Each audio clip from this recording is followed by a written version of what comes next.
पिता परमेश्वर, मैं एक बार फिर आज धन्यवाद करता हूँ प्रभु उन तमाम आशीषों के लिए जो आप हमारे जीवनों में देते हैं। प्रभु, जब हमारे जीवन में परेशानियाँ भी आती हैं तब भी आप हमें उनसे निकाल के आगे लेके जाते हैं।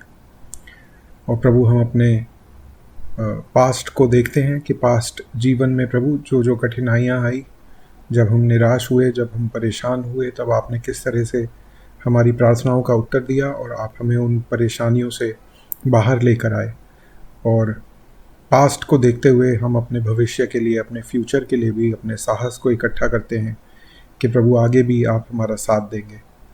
प्रभु, आज हम जब फिर एक बार वचन को खोलते हैं तो प्रभु मैं प्रार्थना करता हूँ पवित्र आत्मा कि आप हमारे शिक्षक बने और वचन के सही अर्थ को समझने में हमारी मदद कीजिए। ये प्रार्थना प्रभु यीशु के नाम से मांगता हूँ, आमीन। तो दोस्तों, आज प्रकाशित वाक्य उसका 10वां अध्याय हम देखेंगे। ये काफ़ी अलग अध्याय है।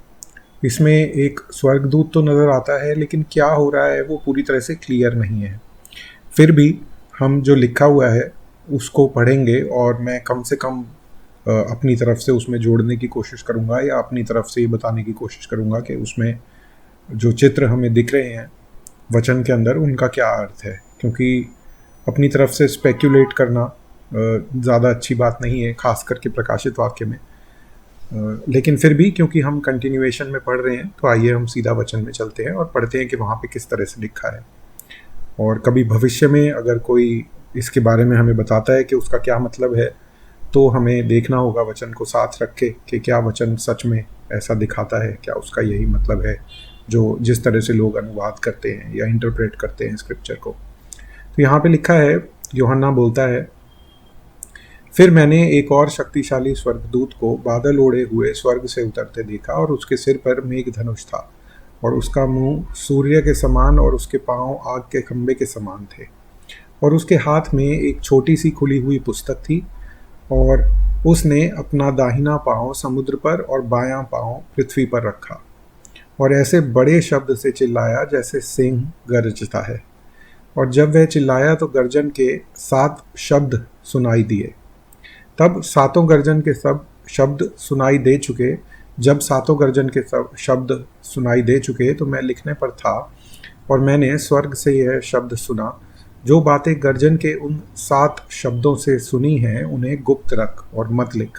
तो ये एक अलग सी बात है और ये अभी सातवीं जो तुर्रही थी वो नहीं है, ये बीच में एक और स्वर्गदूत का दृश्य है। तो वचन ऊपर से इसको आवाज़ आई जॉन को, यूहन्ना को, कि अभी जो सुना है वो मत लिख।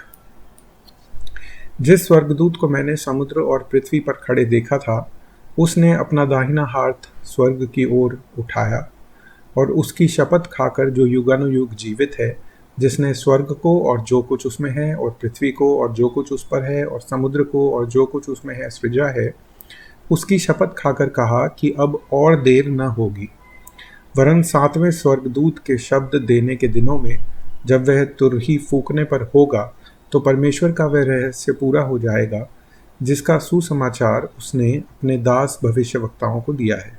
जिस शब्द करने वाले को मैंने स्वर्ग से बोलते सुना था वह फिर मेरे साथ बातें करने लगा, जा, जो स्वर्गदूत समुद्र और पृथ्वी पर खड़ा है उसके हाथ की खुली हुई पुस्तक ले ले। अब ये यहाँ पे यही बात आती है कि पहले तो ये जो स्वर्गदूत था जिसका मुख सूर्य के समान लिखा है और उसके सिर पे इंद्रधनुष था और बादल ओढ़े हुए, तो इसका क्या मतलब है? ये कोई स्पेशल स्वर्गदूत था या ये प्रभु यीशु थे? कौन थे? ये क्लियर नहीं है, तो इसके बारे में कुछ भी बोलना ठीक नहीं होगा। तो पहली बात ये। दूसरी बात ये कि जो ये गर्जन का शब्द सुनाई दिए, 7 शब्द सुनाई दिए, ये क्या थे? यूहन्ना को लिखने से क्यों मना किया? ये दूसरी बात जो रहस्य इस अध्याय में हमें मिलता है। तीसरा रहस्य ये जिसके बारे में अभी हम पढ़ रहे हैं कि जो ये किताब थी वो किताब क्या है, उसके अंदर क्या लिखा था। आगे हम अभी पढ़ते हैं कि क्या होगा उस किताब के साथ। तो शब्द से उसने कहा, खुली हुई पुस्तक ले ले, और मैंने स्वर्गदूत के पास जाकर कहा, ये छोटी पुस्तक मुझे दे। और उसने मुझसे कहा, ले, इसे खा ले, और यह तेरा पेट कड़वा तो करेगी पर तेरे मुंह में मधु जैसी मीठी लगेगी। अब इसका भी क्या मतलब है कि पेट कड़वा करेगी और मुंह में मीठी लगेगी किताब? इसकी भी ये भी एक रहस्य है एक तरह का कि ऐसा क्यों कहा। अतः मैं वो छोटी पुस्तक उस स्वर्गदूत के हाथ से लेकर खा गया, और वह मेरे मुंह में मधु जैसी मीठी तो लगी, पर जब मैं उसे खा गया तो मेरा पेट कड़वा हो गया। तब मुझसे यह कहा गया, तुझे बहुत से लोगों, जातियों, भाषाओं और राजाओं के विषय में फिर भविष्यवाणी करनी होगी। तो लगता है यहाँ पे ऐसा है कि जो इसने पुस्तक खाई है उसमें आगे क्या होगा, और जो प्रकाशित वाक्य में नोटेड है वही शायद लिखा हुआ है। तो 11वें अध्याय में हम देखेंगे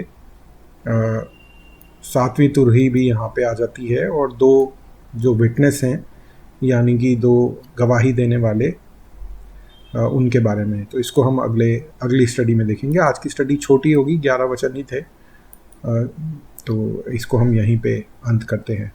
और प्रभु, हम आपका धन्यवाद करते हैं आपके वचन के लिए। हम इस बात के लिए भी धन्यवाद करते हैं कि वचन में कई ऐसे रहस्य हैं जो हमें एकदम से नहीं समझ आते, पर प्रभु जब सही समय आएगा तब आप उन बातों को हमें समझाएंगे अपने दासों के माध्यम से।